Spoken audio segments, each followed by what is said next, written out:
A'udzubillahi minasyaitonirrajim. Bismillahirrahmanirrahim. Assalamualaikum warahmatullahi wabarakatuh.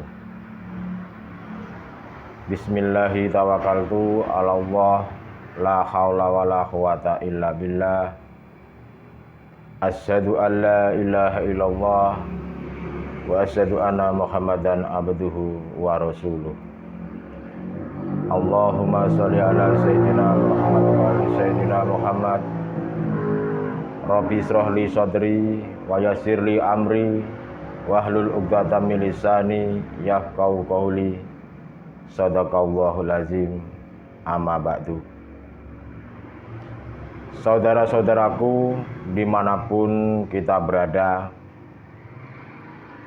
alhamdulillah dalam kesempatan ini kita masih diperkenalkan untuk bertemu, bahwa pertemuan hari ini kami akan membahas cara-cara berzikir dari tingkat 1 sampai ke tingkat 4. Kalau dari organisasi PSHT sendiri, saya ibaratkan dari mulai polos sampai dengan disahkan menjadi seorang warga,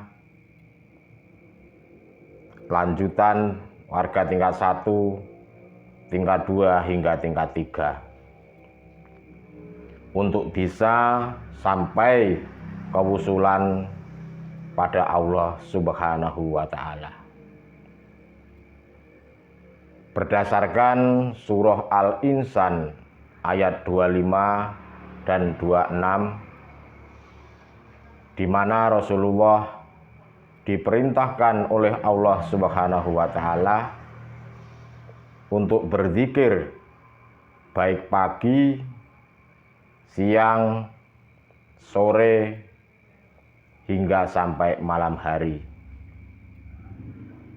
Dan juga faedah atau hikmah tatkala hati berzikir kepada Allah akan menjadikan dan membentuk satu hati yang damai, aman, sentosa, serta bersinar seperti lambang yang ada di dada kita.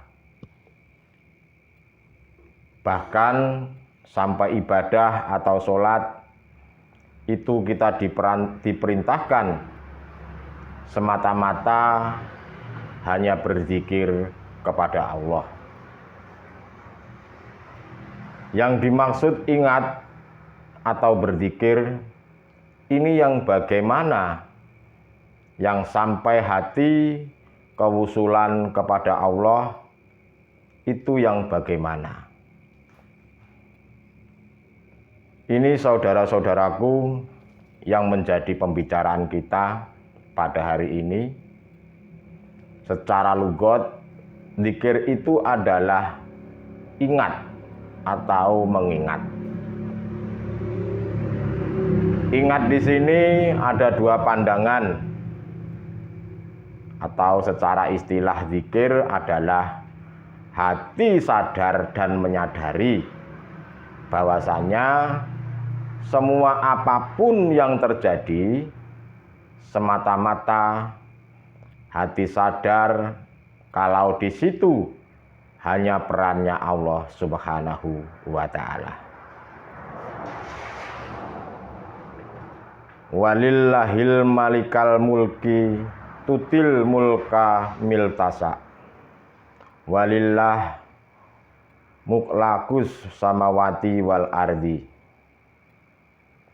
Bahwasanya semua itu yang berkuasa semata-mata hanyalah Allah Subhanahu wa Ta'ala.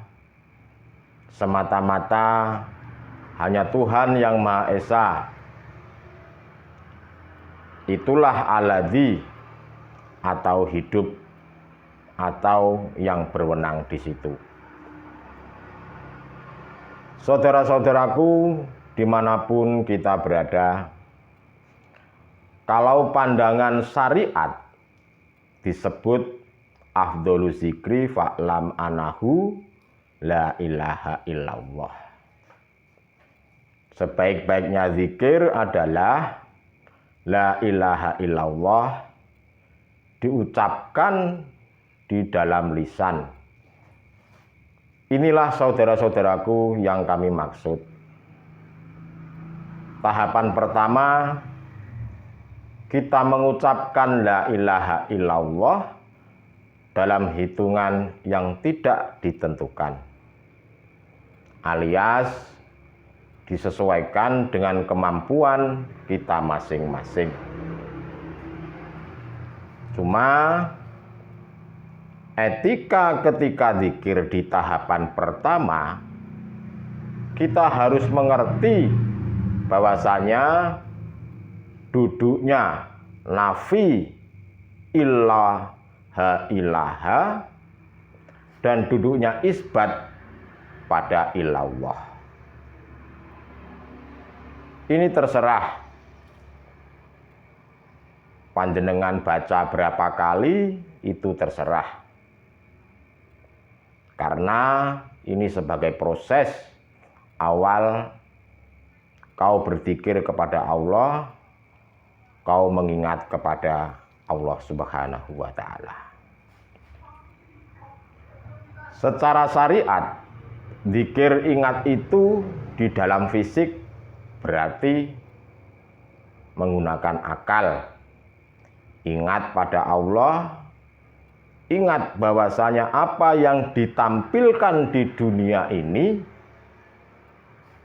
sebagai ayat tertanda kalau ada yang menciptakan.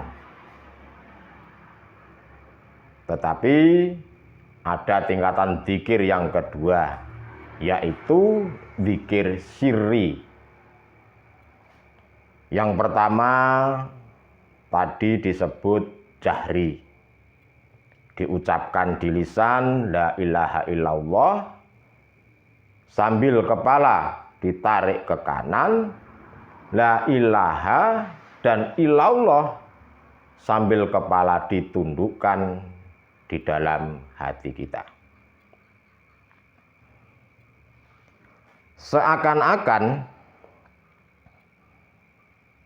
ketika la ilaha illallah mengeluarkan apa isi hati yang berupa kesenangan duniawiyah yang menjadi kotoran hati, setelah itu ilallah seakan-akan memasukkan Allah di dalam hati.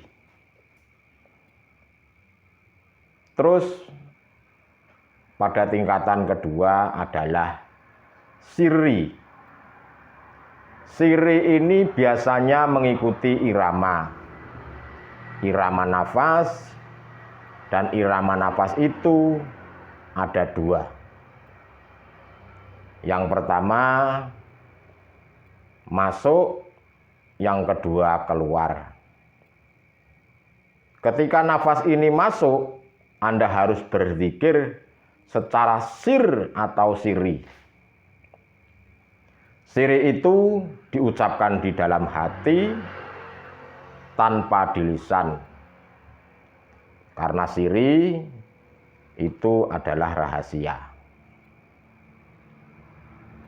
Itu kita mengucapkannya hu, dan bersamaan nafas keluar, hatimu mengucapkan Allah, atau dibalik terserah.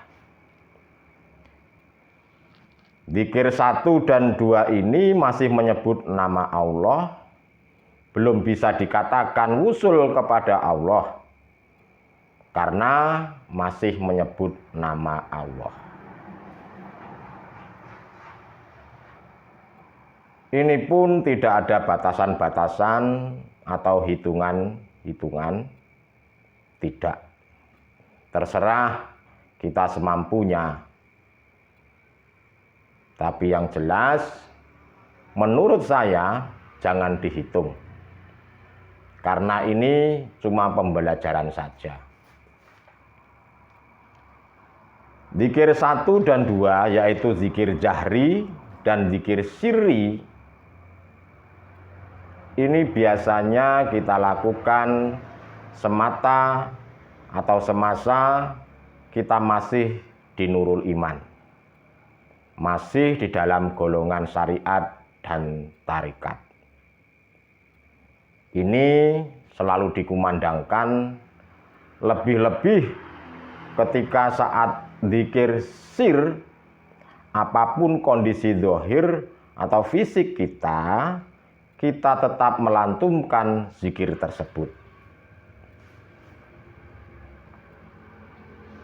Kemudian ada zikir yang nomor 3 atau tingkatan yang nomor 3. Zikir ini sudah tidak memakai nama, sudah tidak menyebut nama, itu namanya ismu dzat. Tidak memakai nama, lalu zikir yang nomor 3, inilah yang kami sebut sebagai zikir sirul asror. Dan ini memakai iman. Apa itu iman? Iman itu rasa. Di dalam zikir nomor 3 ini juga ada 3 tingkatan. Yang pertama, su'arul basiroh. Yang kedua, wa ainul basiroh. Dan yang ketiga, wahakul basiroh. Basiroh itu adalah mata hati kita. Makanya saya menghimbau jangan banyak menggunakan akal. Bahwasanya sering kita sebut dengan zikir rasa. Inilah iman yang kami maksud, sebab pembuktian iman itu adalah kelakuan. Kelakuannya hati, jadi harus berzikir sirul asror. Ini tanpa ucapan, tanpa nama, hati diam sambil merasakan bahwa semua apa yang terjadi pada diri kita atau di luar diri kita, di situ ada yang namanya hidup yang sangat nyata, yang berperan. Saudara-saudaraku dimanapun kita berada, disitulah ada zat atau hidup yang nyata, yang berperan. Kenyataannya hidup itu tidak bisa engkau lihat secara mata fisik, tetapi bisa engkau lihat secara mata hati. Dengan catatan, mata hati kita harus tidak buta. Mata hati kita harus hilang dari perkara-perkara selain Allah, termasuk kesenangan dunia ini. Sebab pada dasarnya hati yang buta itu dikarenakan hati kita telah tertutup oleh sesuatu, sehingga mata kita yang disebut ainul basiroh tidak bisa melihat. Apa tutupnya mata hati? Itulah yang kami sebut sebagai kesenangan duniawiyah, anak, suami, istri, harta benda, pangkat jabatan, dan lain-lain sebagainya. Itulah kesenangan duniawiyah. Saudara-saudaraku dimanapun kita berada,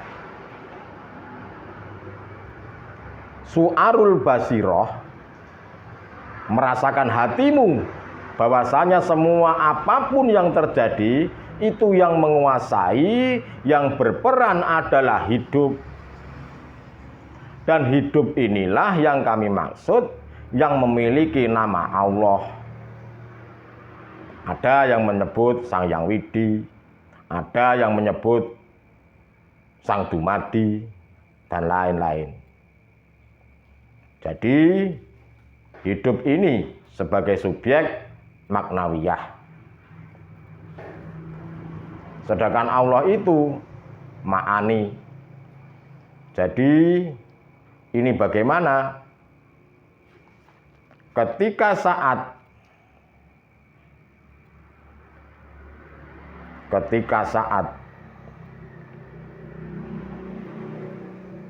kita melakukan atau kita merasakan dzikir yang nomor 3,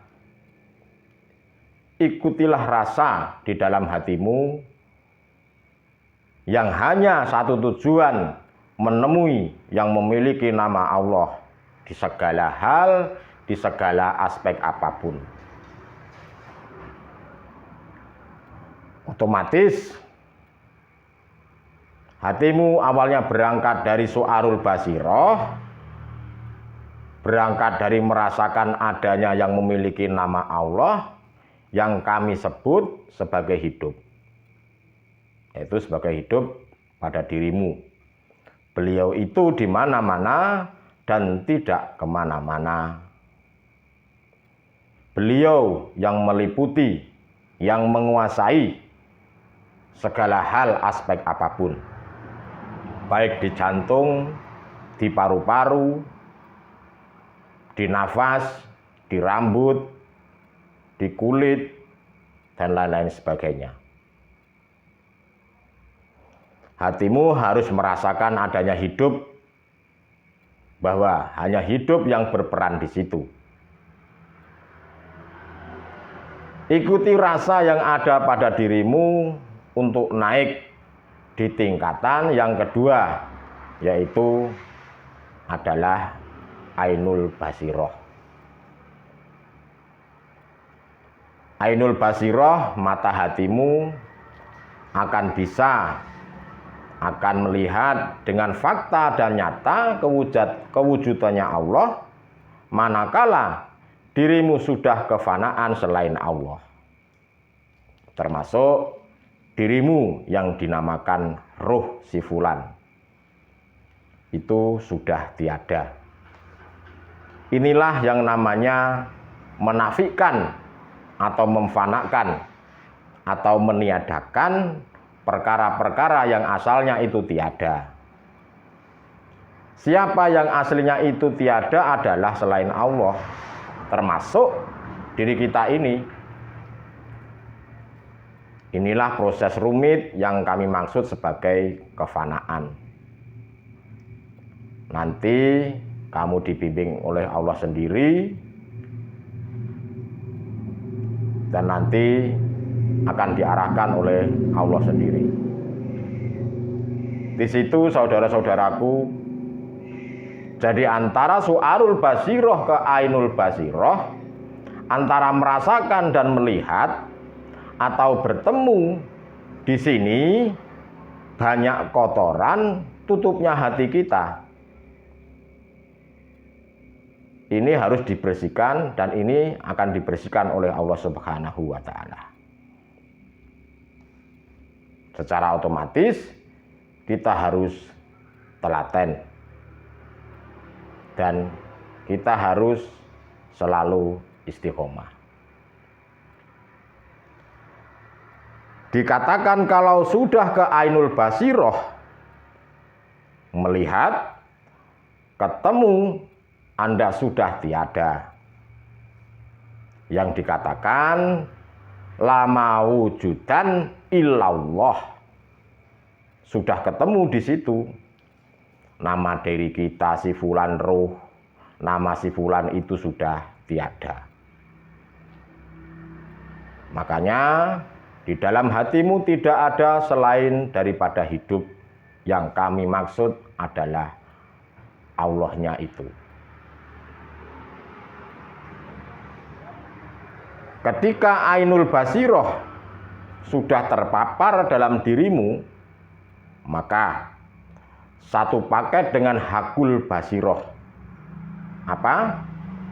Menyatakan dalam dirimu ada satu pernyataan bahwasanya hidup akan bicara sesuai dengan surah At-Toha ayat 14, yaitu innani anallah la ilaha illa ana.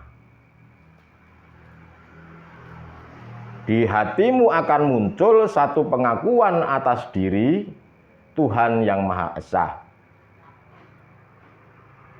Jadi hidup itu nanti akan bicara sendiri.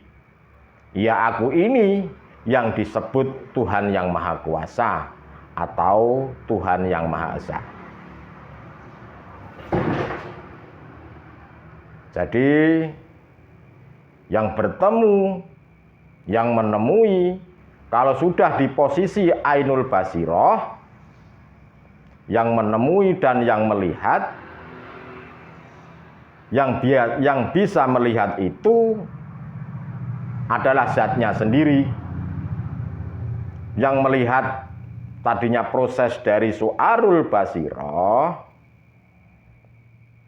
masih ada sebutan makhluk, yang disebut sifulan ruh, suluk menuju wusul kepada Allah.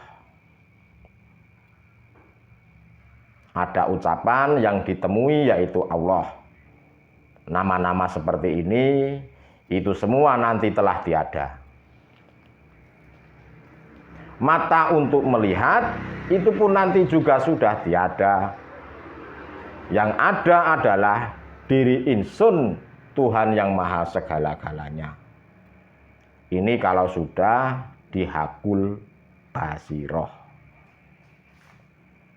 Inilah saudara-saudaraku yang kami sebut sebagai kewusulan kepada Allah. Dan ini harus engkau lakukan secara terus-menerus tanpa lelah. Akan tetapi saya garis bawahi, lakukanlah semampumu.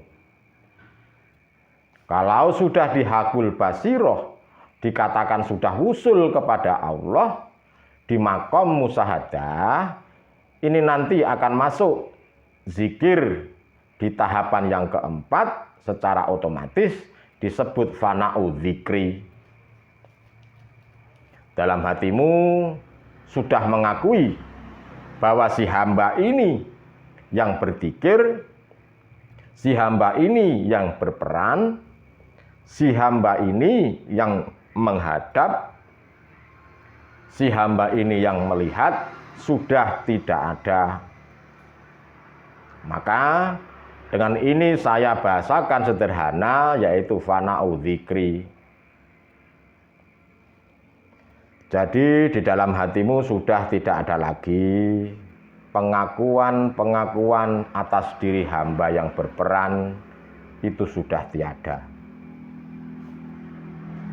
Ini kalau detik-detik di dalam hati atau di dalam alam musyahadah, di makom musyahadah atau kewusulan, itulah kemakrifatan kepada Allah. Sudah tauhid puncak, saudara-saudaraku. Pertanyaannya, kalau sudah di sini, Allah akan meletakkanmu ada kalanya di khos, ada kalanya di khawasul khawas. Artinya yang khos itu adalah akalmu dihilangkan oleh Allah. Hatimu juga dihilangkan atau kelalaian terhadap selain Allah. Jadi baik hati dimanapun, di hati ataupun akal, sudah lupa terhadap selain Allah. Sudah tidak ada lagi. Ini yang kami maksud di makom khos.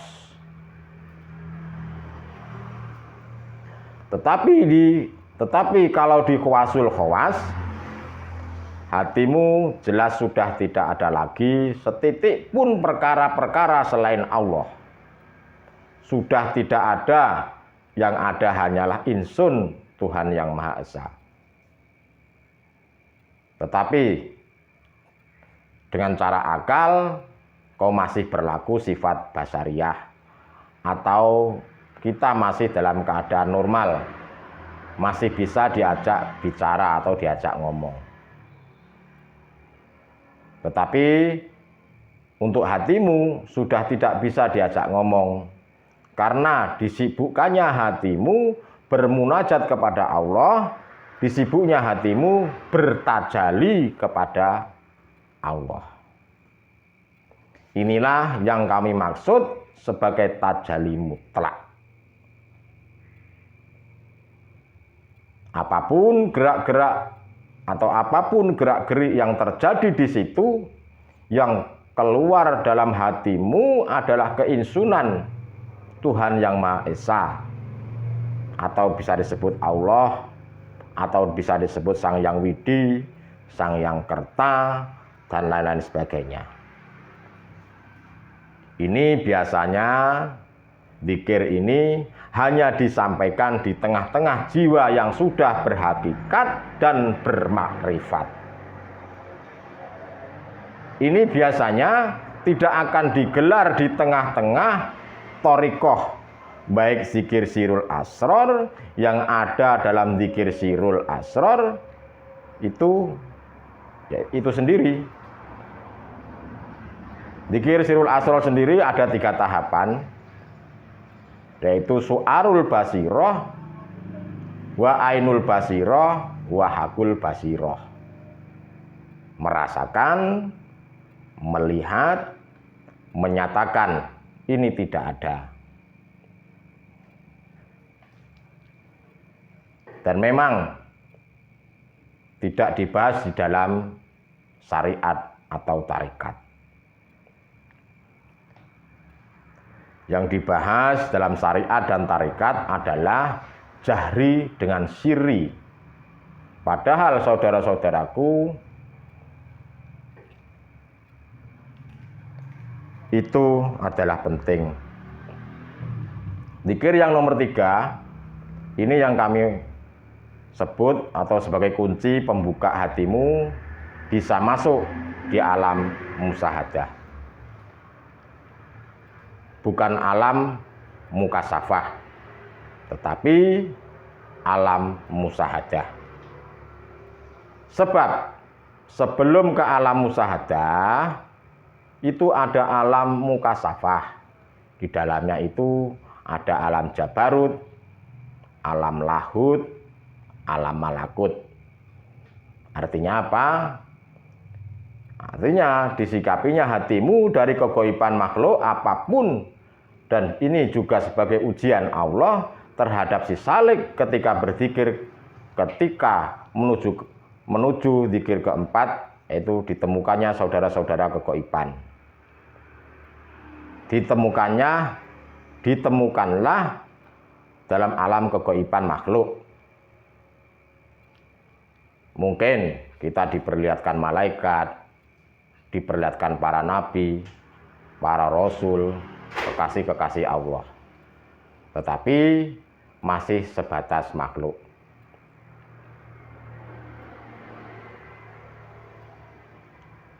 Saudara-saudaraku dimanapun kita berada,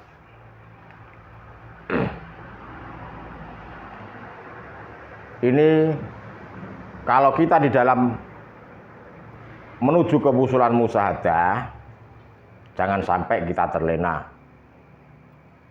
Itu tadi saya katakan, biasanya akan ada ujian dari Allah masuk ke alam mukasafah, bisa melihat makhluk gaibnya dunia ini, makhluk gaibnya manusia ini. Kadang-kadang kita juga didatangkan cahaya-cahaya masuk dalam dada kita, ditemukan orang-orang berjubah.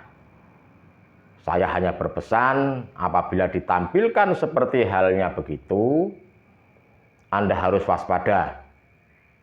Ingat, ini masih di alam mukasafah. yang mempunyai beberapa arti. Lauhil Mahfud itu pun juga begitu, bahwa ini masih di alam mukasyafah. Mengerti isi hati seseorang, ini pun juga masih di dalam mukasyafah. Jangan kau pernah tertipu dengan gambaran-gambaran seperti itu. Caranya biar Anda tidak tertipu, teruslah lakukan alur-alur Allah, memperjalankan ruhmu untuk wusul kepada Allah Subhanahu wa Ta'ala. Disebut sebagai alam musyahadah, adalah di mana alam kegoiban Allah yang tadinya goib, yang memiliki nama Allah itu masih goib, ini akan dibuka jadi nyatalah keallahannya.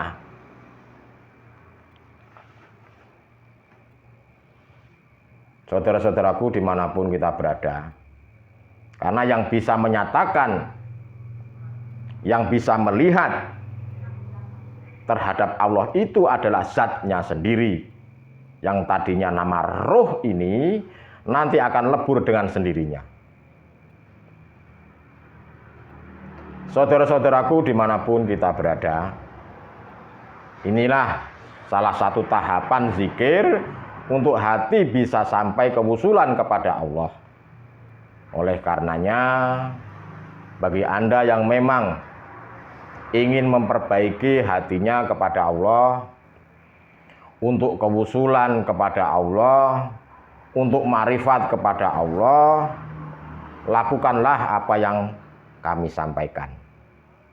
Perlu diketahui bahwasanya zikir yang nomor 3 ini adalah sebagai kunci hatimu untuk bisa sampai ke makom musyahadah atau alam musyahadah atau alam kelanggengan. Semoga apa yang bisa kami sampaikan tentang masalah zikir dan tahapan ini bisa menjadikan satu buah ilmu yang bermanfaat untuk pengetahuan Anda sebelum Anda melakukan munajat kepada Allah Subhanahu wa Ta'ala. Saudara-saudaraku dimanapun kita berada, itulah yang bisa kami sampaikan. Kurang lebihnya saya mohon maaf. Akhirul kalam, ihdinas siratal mustaqim. Wassalamualaikum warahmatullahi wabarakatuh.